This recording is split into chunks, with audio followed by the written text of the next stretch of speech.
The Rookie is a free serialized audiobook meant for mature audiences. Written and performed by #1 New York Times bestselling novelist Scott Sigler. For links to order a young adult version of this book without all the cussing in print, ebook, or audiobook, visit scottsigler.com/therookie, one word.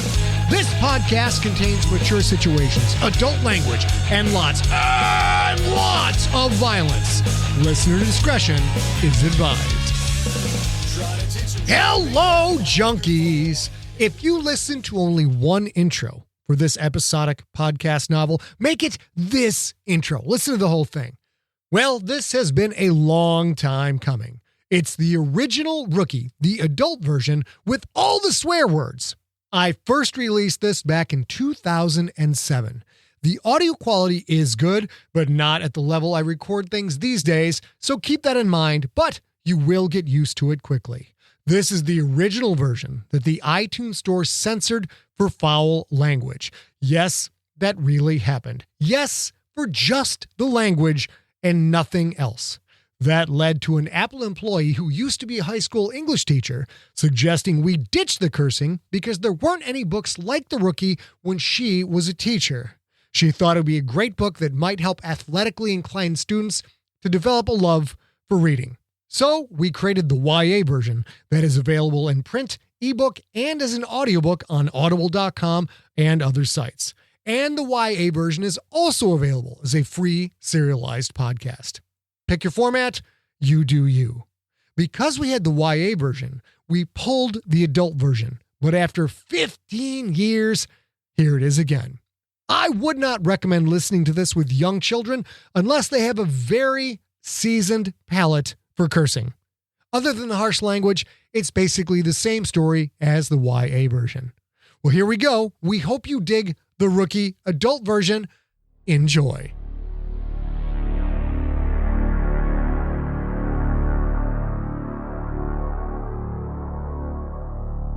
The Rookie by Scott Sigler.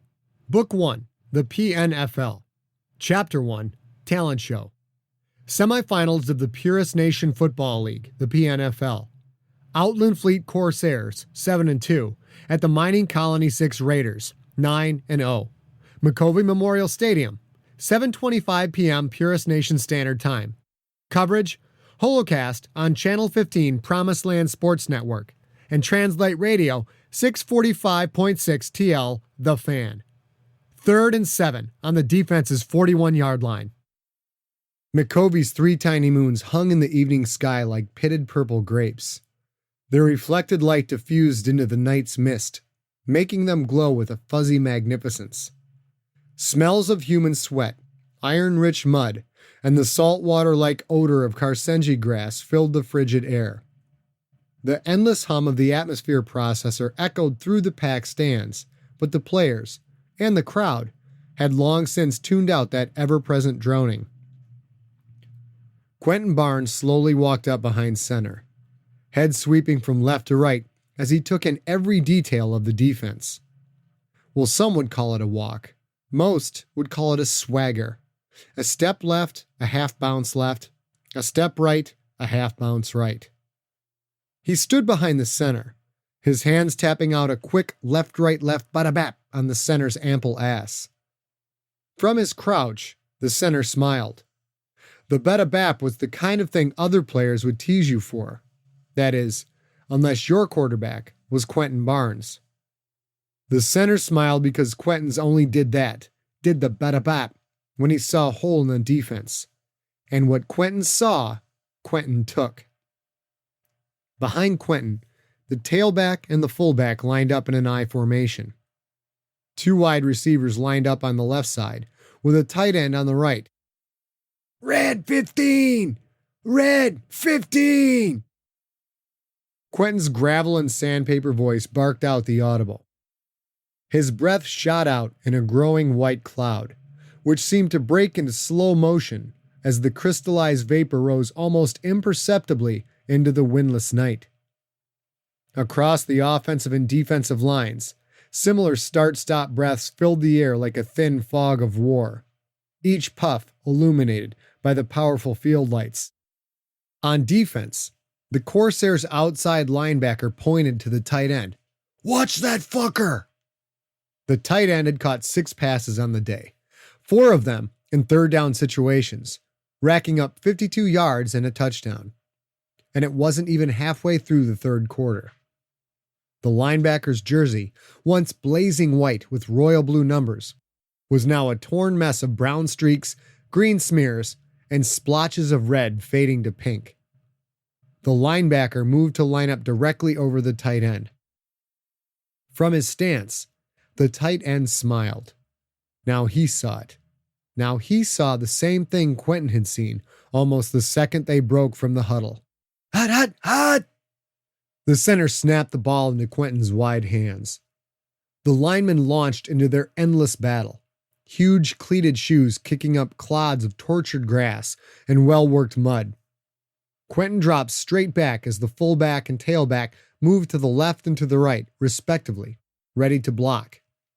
The tight end shot off the line, big legs pumping and big arms swinging. The linebacker backpedaled, eyes wide and angry. He wasn't going to let the tight end beat him this time. The linebacker watched Quentin's eyes as they locked onto the tight end.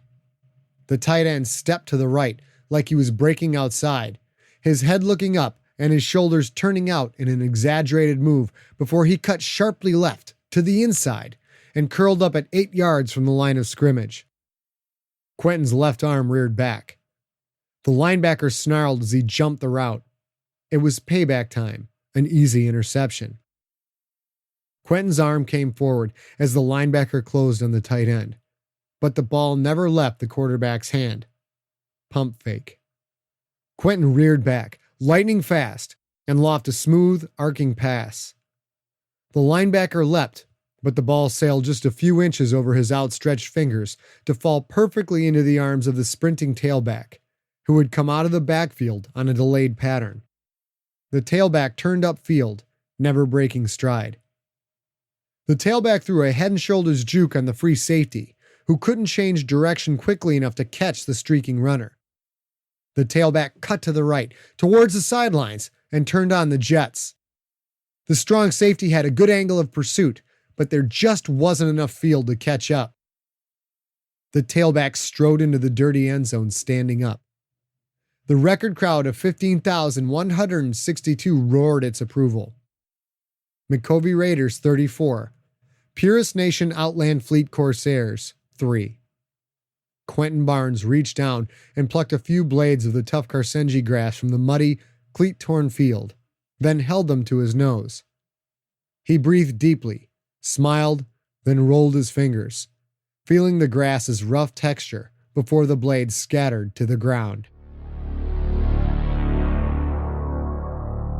Smiles seemed limitless that day, particularly to the players and fans of the Black and Silver Mining Colony 6 Raiders. And for Stedmar Osborne, the Raiders' owner, the smile was so big it looked almost painful. He sat behind the smoke glass of his luxury box, enjoying an illegal Jack Daniels on the rocks and smoking an illegal Tower Republic cigar. Normally he was down on the field, as any young owner should be, but this week he was entertaining a visitor, a Quyth leader, forbidden both because of his rap sheet and his species. Not that it was illegal for any species other than humans to stand on Purist Nation soil. But out here in the fringe colonies, such things were often ignored if you had enough influence. "What did I tell you, Shamakath?" Stedmar respectfully used the word Shamakath, the Quyth word for leader. His guest, Greedock the Splithead, nodded quickly, his 3 sets of foot-long black antennae bobbing like dreadlocks. Greedock had to look up. He was tall for a Quyth leader, but at 3 foot 2 inches, he was exactly half Stedmar's height. Out of all the galaxy's known species, humans and Quyth shared the most similar body plan. Most similar, which was actually not very similar at all. Both species had evolved from primitive quadrupeds into bipeds, giving them 2 legs and 2 arms. From that point on, however, any similarity broke down. The average human stood at twice the height of an average Quyth leader and weighed 3 times as much. The Quith leader's body looked as if a sculptor had taken a human child's arms and moved them down to just above the hips. Both arms and legs ended in 3 pincered claws, which provided solid footing but were incapable of manipulating any tool. The proximity of legs and arms meant the Quith could move with equal ease as a biped or a quadruped, although no respecting Quith leader would ever be caught walking on all fours. Such behavior was fine for the warriors and the workers, but never for a leader.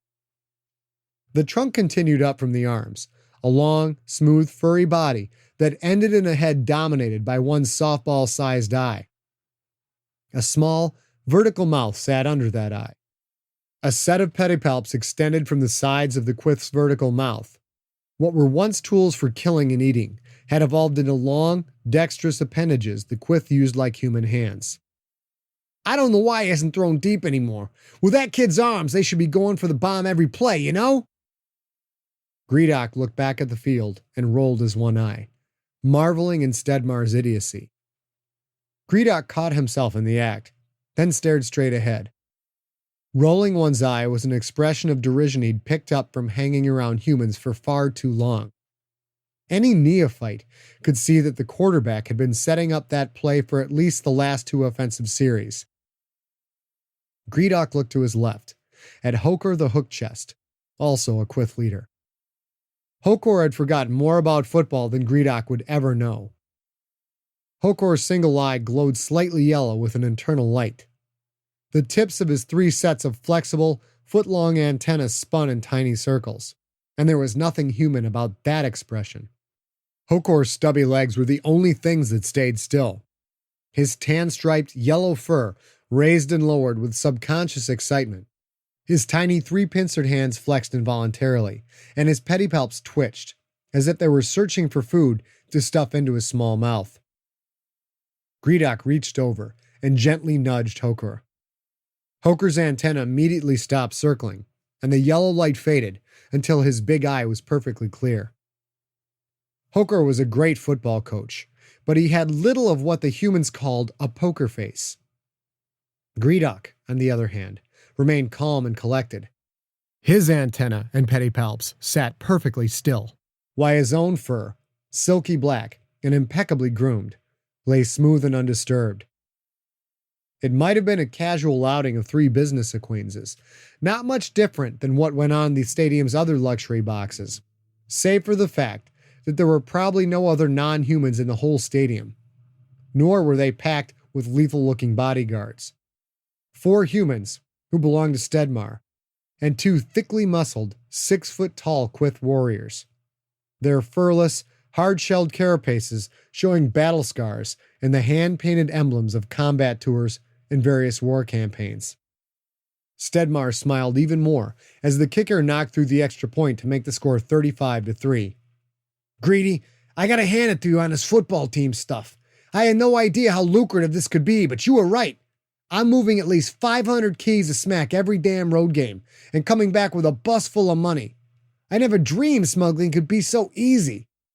I mean, the local customs officials barely look at a team bus. Even the fucking bats don't bother. Greedock noted how Stedmar still referred to the ruling race, the Creterakians, as bats, a reference to some human animal Greedock had never seen. The Creterakians introduced football. Football supposedly reduces interspecies violence. They don't want to rock the boat over a little thing like smuggling. Stedmar lifted his glass.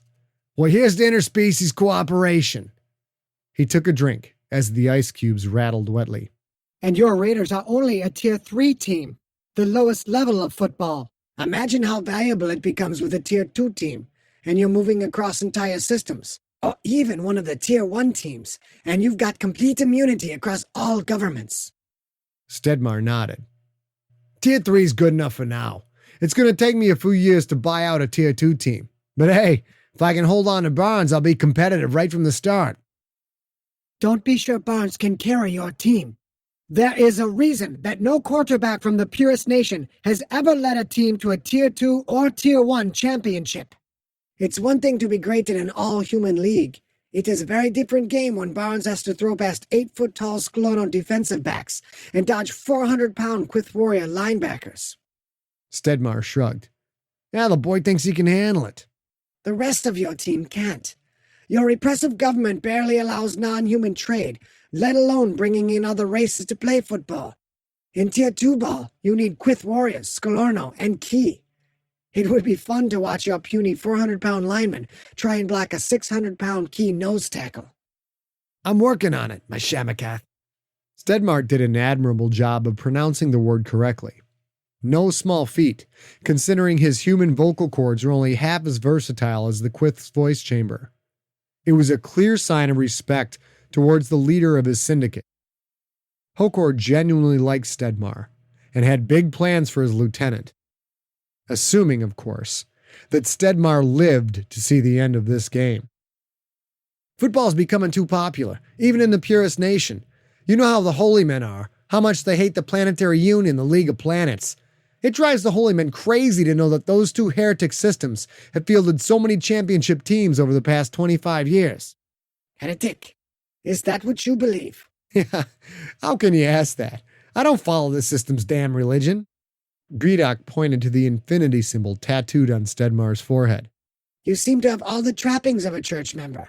It's the cost of doing business in this system. If you're not a confirmed member of the church, you can't get near most of the business. Corruption abounds, and it is quite profitable. Greedock let out a rapid click-click-click of disgust. Still, the purest nation is not going to allow non-human races inside its borders, and you need other races to win in the Galactic Football League. Governments have been working on that for 3 centuries. The GFL has only been around for 23 seasons, and 3 of those were suspended. Stedmar shrugged again. The bats have been here for 40 years. So obviously there's some tolerance for having alien species in the purest nation system. That's different. They conquered all the human planets. Your people don't have a choice. Yeah, the scriptures also say no non-humans on any purest nation planet, but you know the holy men. When they want something, that book is always full of loopholes. If it wasn't for out-system smuggling, the border colonies couldn't even survive. Our economy is a disaster and everyone knows it. Things are going to change. And soon. You forget that I've been alive 3 times as long as you. I've always heard about these coming changes in your system, yet it's one fundamentalist coup after another. If it wasn't for the Criterakians, the purest nation would have torn itself apart long ago. Yeah, well, look at Buddha City. They got every race in the galaxy on that station, and it orbits Allah, the very seat of the purest nation. But that's allowed because the aliens can't set foot on Allah itself. That policy survived through the last 3 regimes, because even the radicals know the economy can't sustain itself without at least some official out-system trade. You know, there's even talk of allowing a limited non-human presence on outlying food and research facilities, space stations, and, you guessed it, mining colonies. And you think you will still have bonds when that happens? Greedock leaned forward, the football game forgotten. His game, the power game, now fully underway. Stedmar shrugged. The holy men might not open things for another 10 years, but who knows? Besides, I got offers on the table for Barnes' contract. Greedock showed no emotion. He kept his antenna still, but inside, he felt a combination of disappointment and a rush of excitement. Of course the human knew why Greedock had come to this pisswater system. Greedock turned back to the game. The Corsairs were driving, using their fast-passing game to move forward 5 or 10 yards at a crack. Both teams wore simple uniforms. Pants with no stripe, jersey decorated with only the player's number, front and back in block letter style. A helmet decorated with only the first letter of the team name.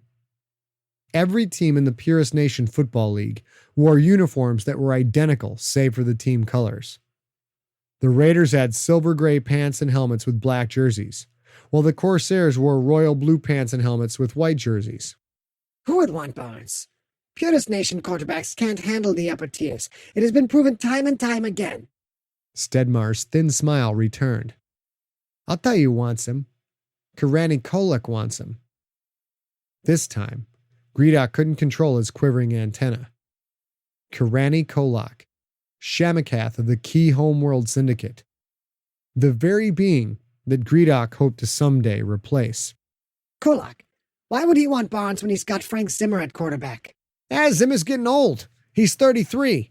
I know that's not much to you, Shamakath, but for a human, that means he's only got 4 or 5 good years left. Barnes is only 19. Kolak figures that by the time Zimmer starts to fade, Barnes will be in his mid-20s, just hitting the peak of his abilities. Few bosses were as ruthless and clever as Kolak, who was not only a shrewd businessman, but also a great judge of football talent.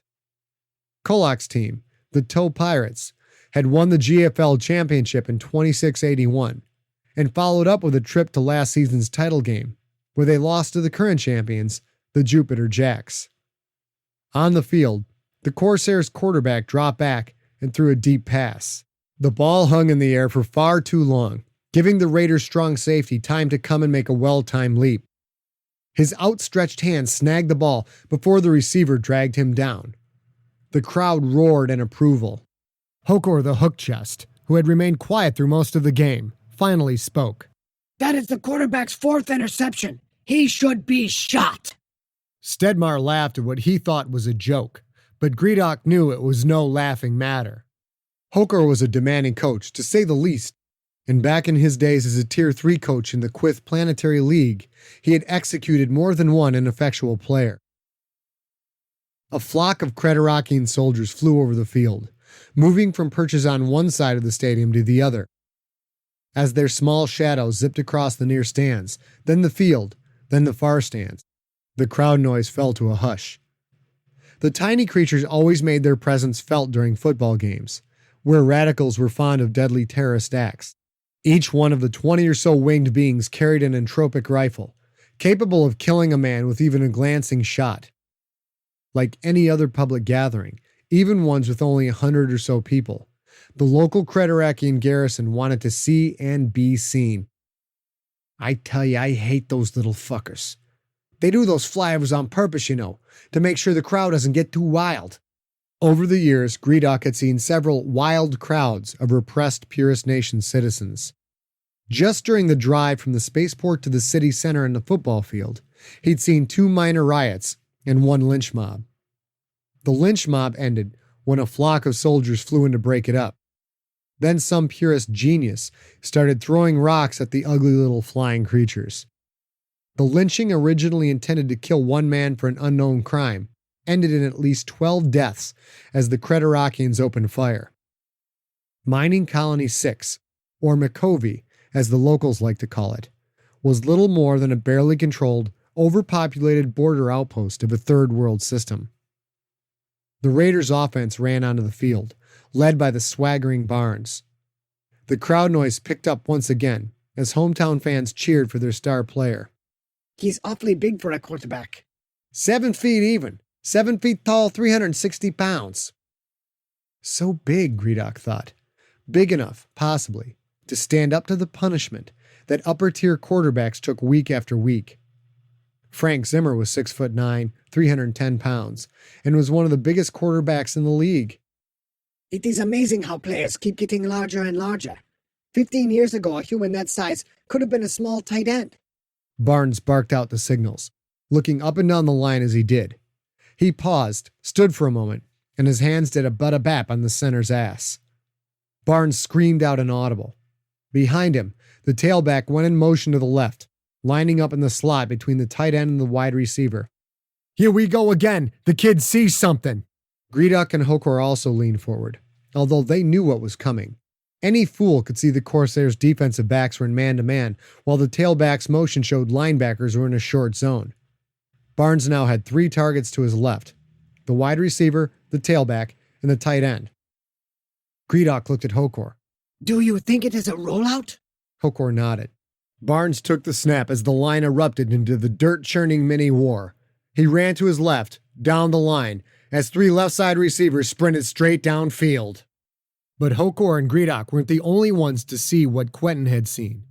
The much-maligned linebacker tore up the field, blitzing just inside the sprinting tight end. Quentin and the linebacker seemed to be on a collision course. The 360-pound linebacker closed and launched himself, at which point Quentin calmly sidestepped towards the line of scrimmage. The linebacker sailed through the air, not even laying a finger on the deft quarterback. The defensive end separated from his block. Quentin's cut inside the linebacker took him right into the defensive end's reaching arms.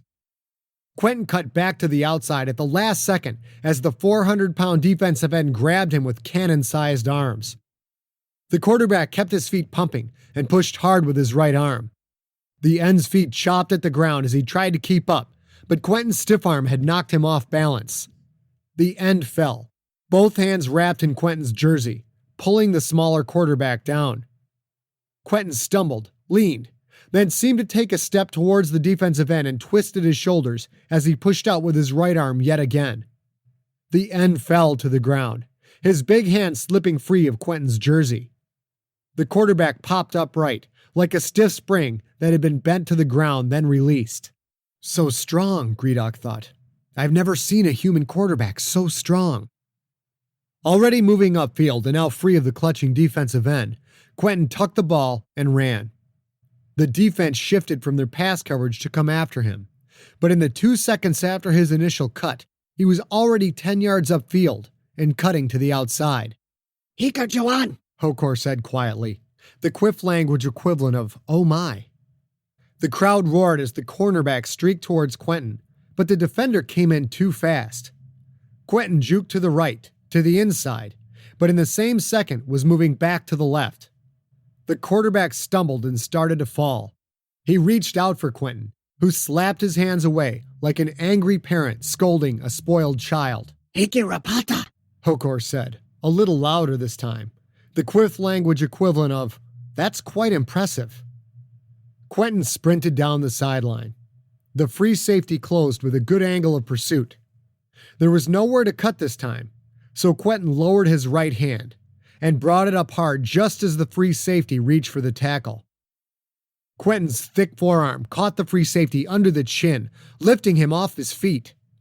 The free safety seemed to float for a second, moving downfield at the same speed as Quentin, before crashing into the ground and skidding clumsily across the torn Karsenji grass. Joro Jiri, Hokor said.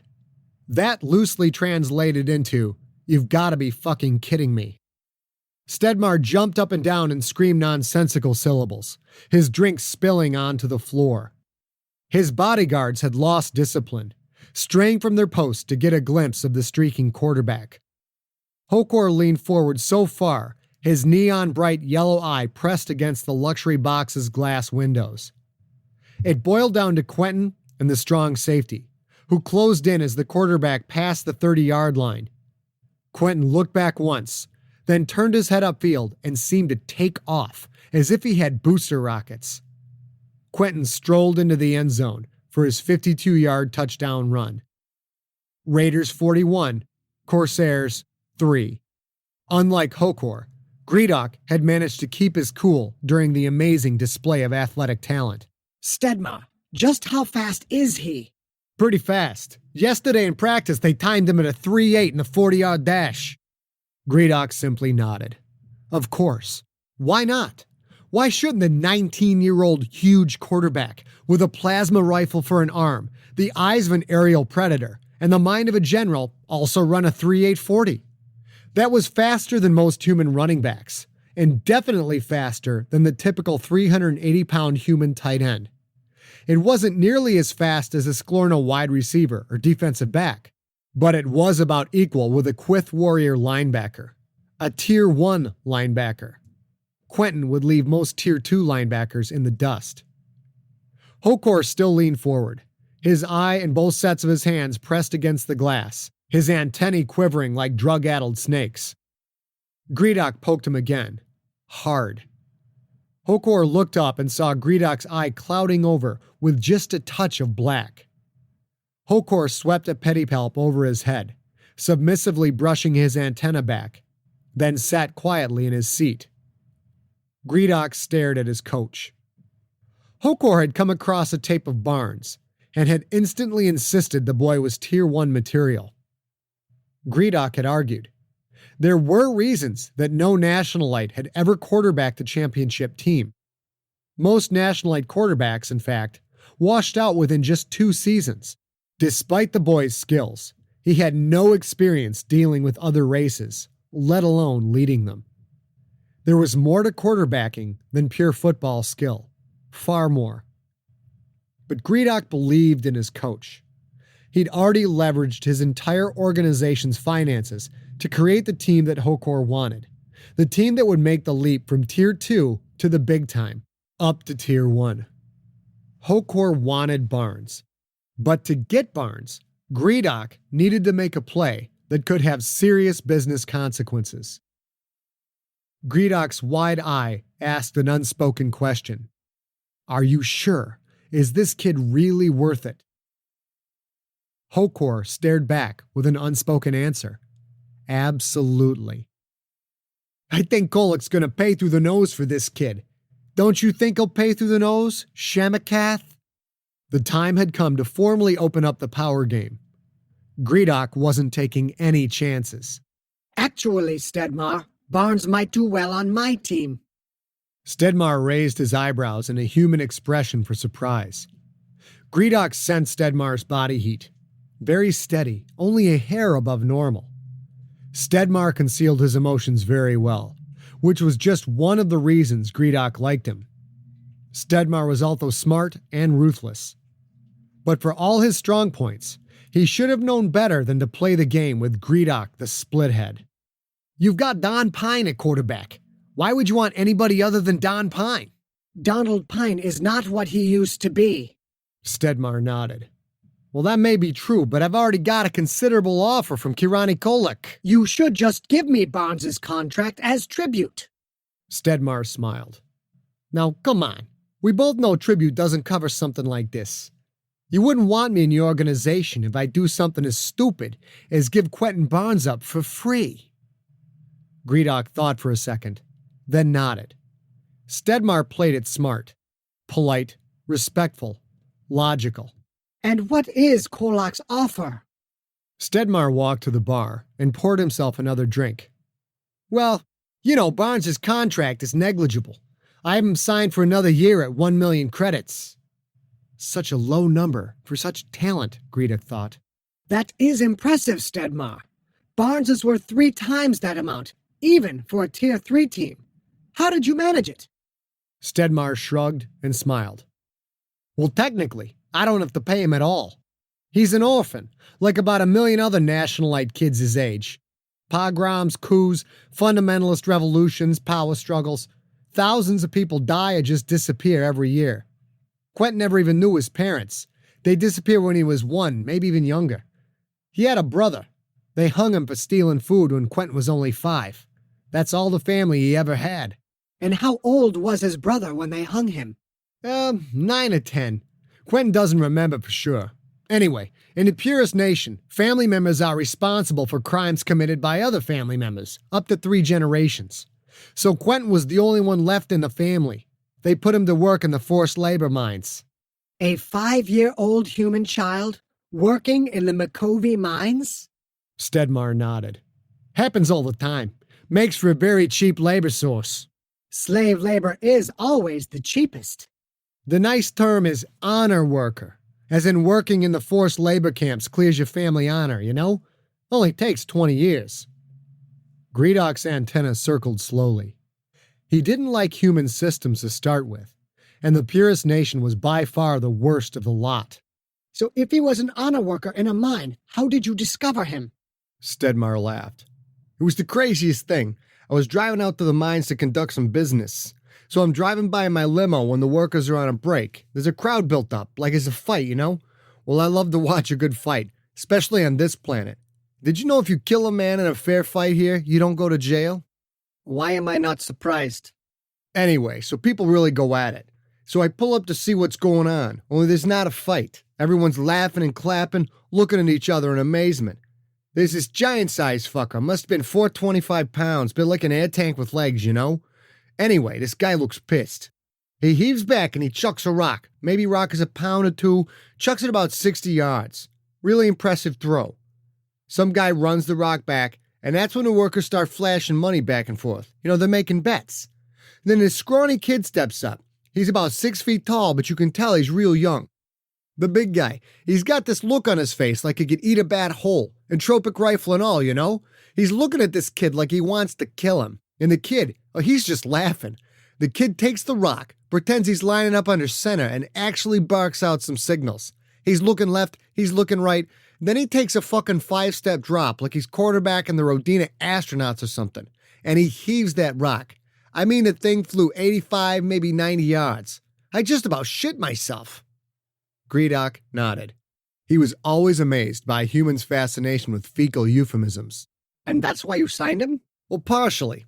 So the kid won the bet, obviously. The big guy hands him a wad of bills, and the kid starts doing this dance, really rubbing it in, you know? Well, the big guy, he just loses his shit. He throws a sucker punch that knocks the kid flat on his ass. And the kid popped up like nothing happened at all, except he's not laughing now. Now he's pissed. Greedock nodded again. Urine was also a key element of Stedmar's stories. So the big guy comes after this kid, and this kid lays into him. I mean, he took that big guy apart. 3 straight jabs and then a big left hook, and the guy goes down. But the kid isn't finished. He jumps on the guy and starts blasting him with big shit-kicker lefts over and over again. There's blood all over the dirt. In a couple of seconds, the guy's face looks like hamburger. The workers are laughing and having a great old time, but you know what I'm thinking to myself, Shamakath? No, Stedmar. What were you thinking? I'm thinking, what if that kid hurts his hands? Swear to high one, that's what I'm thinking. So I send my boys Sammy and Dean and Frankie over there to pull the kid off. But he's like a wildcat. He doesn't know who my boys are or what they want, so he lays Sammy out with that same left hook. Stedmar turned to look at one of his bodyguards, a thick human with a nose that looked as if it had been broken a dozen times. You remember that punch, Sammy? Yeah, boss. And he weighed about 200 pounds less back then. Well, I didn't want the kid hurt, but you can't expect the boys to take shit like that, you know? But the more they hit him, the madder he gets, and he just won't stay down. Finally, Sammy gets up, and he whips out a stun stick and puts the kid out. They drag him over to me. I ask the kid if he knows who I am. You know what he says to me? No, Stedmar. What does he say to you? Greedock patiently waited for the end of the story. Humans always took so long to get to the point. Through a split lip, the kid says to me, "You're the new owner of the Raiders." Not, "You're Stedmar Osborne, notorious gangster," or "You're that guy that shakes down the mine owners," or anything like that. Just, "the owner of the Raiders." That was it for me. I knew the kid lived and breathed football. So I ask him, "How old are you?" And he tells me, 15. 15. You know what I almost did? You almost shit yourself? Yeah, I almost shit myself. I pay off the kid's family debt. That's why, technically, I don't have to pay him at all. I sort of own him. And just to let you know, $1 million a year is probably more than his entire family saw going back 3 generations, if not 4 or 5. He thinks he's fucking rich. So I signed the kid and I put him on the team. He's never played organized football before, and the next goddamn year, at 16 years old, he's the second-string quarterback. At this, Hokor looked away from the field and listened attentively. Greedock knew why. This quarterback already had 4 years of professional experience, albeit in the lowly PNFL. At 17, he starts for me. We went 5-4 that year, and he won his last 3 games. The next year, this 18-year-old kid wins it all for me, 9-0, and 2 more wins in the playoffs to give me my first championship. This year, we're 9-0 again. We'll obviously win today. It's 21 games in a row for the kid. Next week, the championship game should be a fucking cakewalk. And all because you were driving by and happened to see him throw a rock. Stedmar laughed. He obviously relished telling the story. Yeah, it's crazy shit, isn't it? You still haven't told me what Kolak offered for the boy. Kolak will hand me $15 million. Stedmar had that same self-confident smile on his lips. Plus smuggling rights for any Piuli he wants to unload in Purist Nation space. Greedock nodded, sensing Stedmar's body heat increase just a bit. He was lying about the $15 million, but not about the key-grown narcotic Piuli, of which some humans just couldn't get enough. A year's worth of the rights to that stuff was worth far more than $15 million. But Makovey belonged to Greedock. Well, most of it anyway. Was this Kolak's first move into Greedock's territory? Was Stedmar to be trusted? You should never take a deal with another syndicate without consulting me.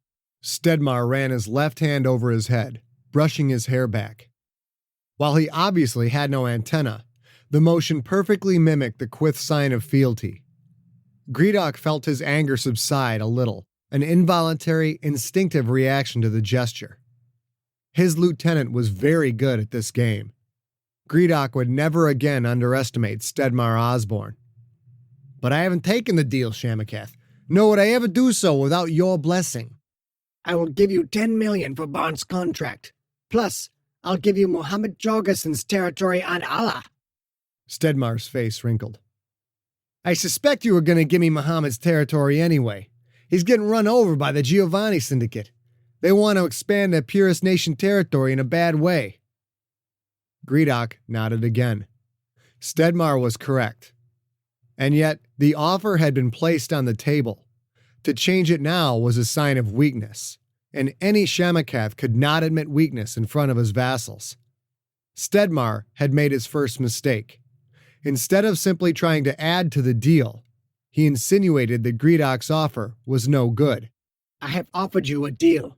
Greedock's antenna pinned down flat against the back of his head, like a dog's ears just before an attack.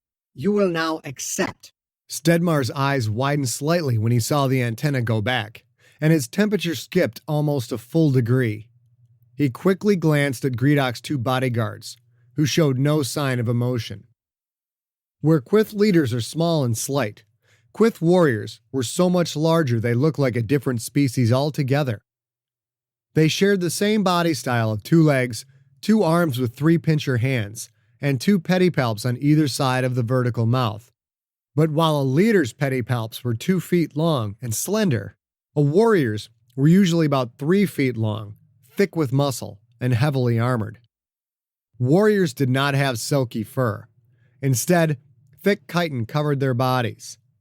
The last difference was perhaps the most pronounced. A leader's softball-sized eye glowed like a window to the soul's emotions, while the warrior's cold eye was smaller, like a baseball, surrounded by a heavy ridge of chitin and hooded by a thick, tough, leathery eyelid. Crazy red and orange designs, the marks of the Quith commandos, decorated the bodyguards' upper carapaces. Warriors wore pants, usually gray and devoid of any color, but rarely wore anything that would cover their enameled markings. Stedmar's bodyguards, 4 densely muscled 400-pound humans, tensed up, ready for action. Shamakath, please understand. With all due respect, Kolak's deal is better. It's just bad business not to take it. You will take my offer, Stedmar, and you will take it now. Perhaps we could add some money to the offer. There will be no changes to the offer. Stedmar's eyes narrowed. He looked down at the diminutive Quith leader. Shamakath, I respectfully invoke my right to decline Kolak's offer. Therefore, I'm not obligated to take your offer. Barnes will play for me next season. Greedock's antenna rose slightly. Stedmar had quickly taken his only way out.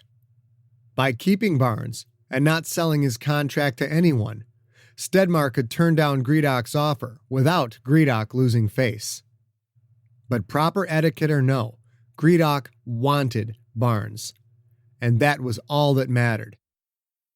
Greedock clapped his pincers together and gestured to one of his bodyguards, who walked over as he reached into his belt. The human bodyguards immediately reached for their weapons, but Stedmar held up a hand to still them. Virek, show Stedmar the screen. The 375-pound Virek the Mean struck a rather imposing figure, but Stedmar never flinched. Despite the fact that everyone in the room knew Virek could kill Stedmar in the blink of an eye, the burly bodyguard looked at the human and brushed back his one set of retractable antennae just before doing the same in front of Greedock. He then produced a small holoprojector from his belt and switched it on. The image flared to life. A dangerous stillness filled the luxury box. Stedmar looked at the image, eyes widening with rage. He glanced down into the stands, to the first row, then back again. Greedock sensed the skyrocketing stress level of the human bodyguards. They reached for their weapons again, but Stedmar's curtly raised hand stopped them for the second time.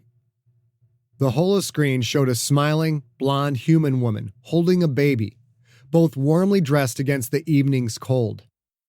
They sat in the stadium's front row, the woman laughing with two other human women, all of them surrounded by alert bodyguards. The image shook slightly, obviously due to a long-range focus. Your mate and your offspring. Stedmar swallowed. Where is this picture coming from? From the scope of a pulse cannon, manned by a sniper sitting in one of the atmosphere processors overlooking the stadium. Stedmar looked across the field, up to the skyline, at the endless line of atmosphere processors that towered 30 stories high. The big machines were filled with platforms, grates, pipes, blocky compressors. There were 100 places a sniper could hide unseen. I'm sure you're thinking you can kill me now and save your mate and offspring. But if the sniper doesn't hear from me in the next 5 minutes, he'll fire. The pulse cannon will incinerate that entire section, killing everyone in a 20-yard radius. So I suggest no sudden moves on her part. If she should rise to relieve herself, for example, she'll be the epicenter of a rather large crater. Stedmar looked at one of his bodyguards. Frankie, call down to Stefan. Tell him to make sure everybody stays put, especially Michelle. As I said, the deal is tendered. You will now take it. Stedmar nodded, his face a narrow-eyed visage of barely controlled rage. That disappointed Gredok. Stedmar would have to improve his self-control if he wanted to move even farther up that syndicate's hierarchy. Virek produced a contract box and handed it to Stedmar. The human read through the contract, nodded, then placed his thumb in the slot on one end. Gredok placed his middle left pincer in the box's other slot. The machine quickly recorded their genetic makeup, linked to the intergalactic business database, verified their identities, then gave a low beep to indicate the transaction had been recorded. Gredok's antenna rose to their normal angle. Very good, Stedmar. I will now take my leave. Shall I remove Muhammad for you? I'll take care of it. Gredok nodded, then left the luxury box, Hokor and his two bodyguards close behind.